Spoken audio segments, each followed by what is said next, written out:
जीवन में आप लोगों को ऐसे अनुभव से गुजरना पड़ा है, इतनी छोटी आयु में, वो भी दूर, अकेले।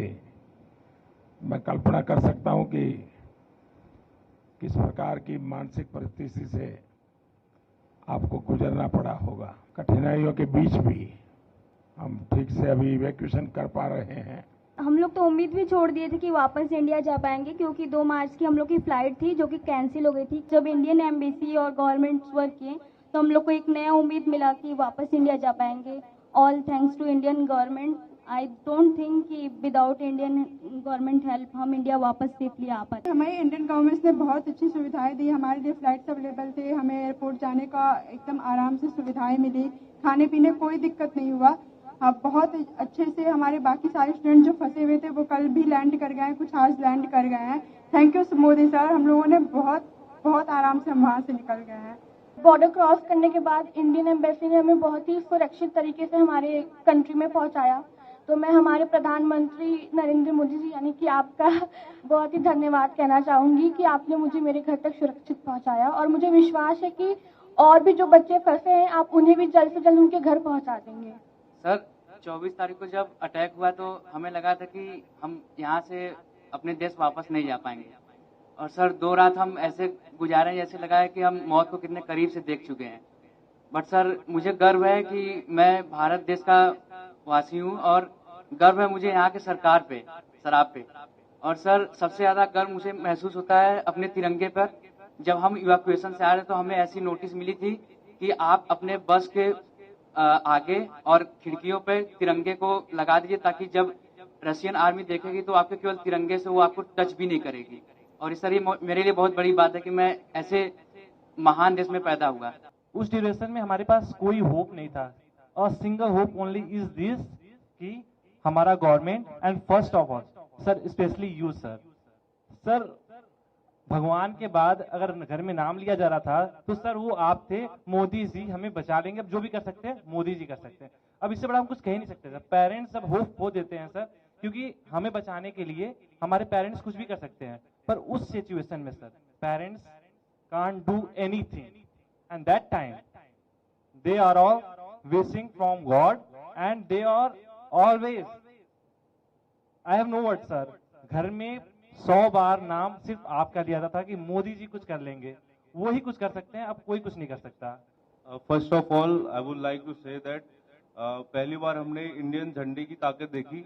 हम जब बस पे जाते थे तो करीब 25 चेक पोस्ट हमें मिली जहाँ पे हमारी चेकिंग हुई, आर्मी अंदर आई, बट उन्होंने छोड़ दिया हमें, मतलब हमारे फ्लैग को देख के छोड़ दिया। इवन जो अदर कंट्रीज के बच्चे थे, नाइजीरियन, मोरक्कन, वो सब हमारे झंडे को यूज करके वो लोग वहां से बॉर्डर क्रॉस कर रहे थे। तो sir thank you so much for evacuating us, thank you so much sir. मेरी दादी ने मुझे ये बोला था कि क्योंकि मेरे फादर आर्मी में है, तो उन्होंने बोला था कि तुम्हारे पिताजी ने तो ये वॉर नहीं देखा जो तुम फेस करके आ रही हो, लेकिन उन्होंने ये कहा कि मोदी सरकार जी पे पूरा भरोसा है कि अगर कोई नहीं तो वो तो आपको जरूर ही निकाल देंगे। जब अटैक हुआ था उस 24 को, तो 25 को हम सारे राशन की लाइन में लगे। हमें लगा कि 1 हफ्ते लग जाएंगे हमें इवैक्यूएशन के लिए, लेकिन हमें 26 को ही मैसेज आ गया कि आज आपका इवैक्यूएशन है। हम बॉर्डर पहुंचे, फिर वहां से हम रोमानियन बॉर्डर को क्रॉस किया, और फिर वहां से इंडियन एम्बेसी ने हमारा बहुत साथ दिया। हमें तुरंत इवैक्यूएट किया गया, फ्री फ्लाइट्स, फ्री एवरीथिंग। मेरे पास तो इंडियन करेंसी भी नहीं थी लाने के लिए कुछ भी। तो हम लोग सो ही नहीं पा रहे थे कि अटैक हो गया, अब हम लोग के साथ भी कुछ भी हो सकता है। और जब हम लोग स्टडी के लिए गए थे उसके जस्ट 1 हफ्ते बाद मेरे पिताजी का देहांत हो गया।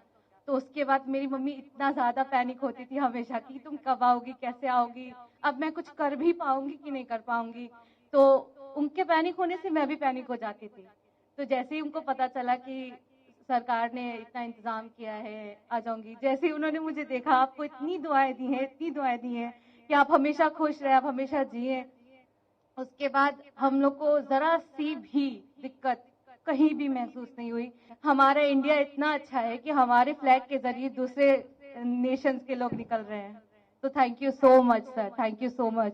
हमारा देश मजबूत हो, इन सारी समस्याओं का समाधान उसी में है। उसी प्रकार से मैं तो अभी भी मानता हूं कि अगर देश में पहले से मेडिकल एजुकेशन की नीतियां सही होती तो आप लोगों को बाहर नहीं जाना पड़ता। कौन माँ बाप चाहते कि इस छोटी उम्र में अकेले भेजते, कोई माँ बाप नहीं चाहता। लेकिन हम लगे हैं। देखिए, पहले करीब 300-400 के बीच में हमारे यहाँ मेडिकल कॉलेज थी, अब हम करीब 700 तक पहुंच गए हैं। हर जिले में मेडिकल कॉलेज कर रहे हैं। पहले हमारे देश में कोई 80-90 हजार के बीच में सीटें थी, अब पिछले 5 साल में हम इसको 1.5 लाख तक पहुंचा दिया है। यूपी में भी नए 2100 विद्यार्थियों के लिए सीटें बनाई हैं। यहाँ प्राइवेट मेडिकल कॉलेज भी करीब करीब डबल हो रही है। और मेरी कोशिश है कि हर जिले में मेडिकल कॉलेज हो। जिस प्रकार की कोशिश हम कर रहे हैं, तो शायद 10 साल के भीतर भीतर पिछले 70 साल में जितने डॉक्टर बने हैं उतने नए 10 साल में बन जाएंगे जी। इतना बड़ा काम हो जाएगा। तो फिर बच्चों को बाहर भी नहीं जाना पड़ेगा, मजबूरियां खत्म हो जाएगी, परिवार को भी टेंशन नहीं होगा। तो मेरी ये कोशिश है। लेकिन अच्छा है, सबको ये बताइए कि भाई देश के लिए तो कुछ न कुछ करते रहना चाहिए। समाज का कर्ज कभी भूलना नहीं चाहिए। तो इस संकट के समय स्वाभाविक है, क्योंकि अगर कोई बच्चा गुस्सा भी करता है तो मैं मानता हूं ये स्वाभाविक है। भाई, इतनी मुसीबत से आया है और इतनी ठंड में इतना चलना, तो ये बहुत स्वाभाविक है। अगर किसी बच्चे को, उसके माँ बाप को भी अगर गुस्सा है, इवन मेरे लिए, तो भी मेरा मत है कि उसका एक गुस्सा जायज है, जायज है। खैर, जब समझेगा, मन शांत होगा तो फिर प्यार भी करेगा।